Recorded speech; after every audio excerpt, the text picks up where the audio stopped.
Rabbi, how do you see, you deal a lot with marital couples that are facing issues of extramarital relations. How do you see your role different from that of a therapist? Well, I'm not a therapist. I'm a rabbi. I'm not trained in therapy, and you can really cause emotional and mental harm when you're not trained at therapy in trying to do therapy. So I make it very clear to the people who come to me, regardless of what the issue is, that I'm not a therapist. The other reason it's important is from a moral point of view and from a religious point of view. I think in the context of pure counseling or pure therapy, it's possible for certain moral lines maybe to be blurred. And there's no ambiguity with me. If someone comes to me and tells me they're engaging in an extramarital affair, I'm very clear, it's problematic. However, the way we treat someone who engages in something that's problematic religiously and ethically is very different. I don't believe we close the door on that person. I believe we should be open to that person. We should welcome them, and we should try and help them to the best of our abilities. And I can also very much understand that what's causing them to engage in an extramarital affair is probably a more systemic problem with them in their own life as well as in their relationship. When someone engages in the Jewish wedding ceremony, they're essentially entering into a covenantal relationship with this person. They've made a pledge to that person. And that's very serious. We're invoking God's name in the context of bringing those people together. In fact, there's a lot of interesting religious literature about comparing the wedding ceremony to the coming together of the Jewish people and God at Mount Sinai, right? So to parallel those experiences, I think it has to be very clear that to engage with someone else in a sexual relationship when you're in that type of covenantal relationship is extremely problematic. What's interesting is that in classic Jewish law, polygamy is allowed.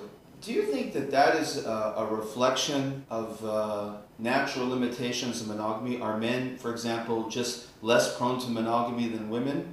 Well, first let me correct you. It's no longer allowed. It was allowed at one time, and it's no longer allowed.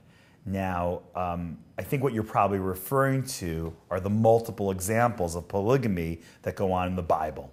And I think to a large degree, the reason why we have the story of polygamy is to show us what's problematic about polygamous relationships. One example is Abraham. Him and his wife Sarah are not able to have a child. They're not able to conceive. So Abraham has sex with Sarah's concubine, Hagar, and they have a son. That son's name is Ishmael. Eventually, Abraham and Sarah are able to conceive, and they have a son. That son's name is Yitzchak, Isaac. There becomes conflict between Yitzchak and Ishmael, and between Sarah and Hagar. And I think it's the nature of these polygamous relationships that causes that conflict. King David sees a woman sunbathing and wants her sexually. He sends her husband into battle on the front lines. He gets killed, and he now has access to her. This is considered, of course, a horrific sin from the point of view of the Bible. He's confronted by the prophet Nathan, and when he's confronted, he says two words, Chatati Lashem, I have sinned before God. He makes no explanations, no rationalizations, no excuses. He admits what he's done. He does lose a child from that relationship that he had with Bathsheba, and in the context of the story, it seems that is divine retribution. So I think what the story is showing us is that while there is a path towards tshuva, repentance, and towards forgiveness, there are still implications to your actions in this world. It doesn't mean we don't have an objective notion of right and wrong. There is a morality. There's good and bad. There's right and wrong. There are things that are ethically and religiously problematic.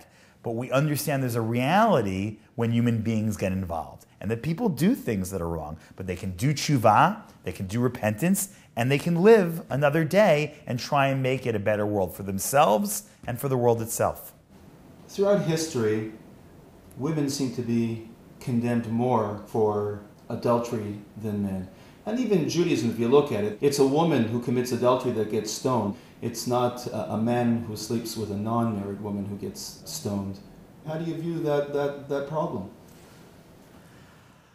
I think we have to acknowledge the fact that much of our tradition takes place in the context of a world where there is a level of misogyny, where there is a lack of egalitarianism, where there is not a lack of feminism. I think the challenge for any religion, I think the challenge for any people, any modern people who are working with an ancient text is how you live with that ancient text. Clearly, we need to evolve, we need to develop, we need to reflect, and we need to think about some of those issues. And this is an example where maybe greater stringencies need to develop.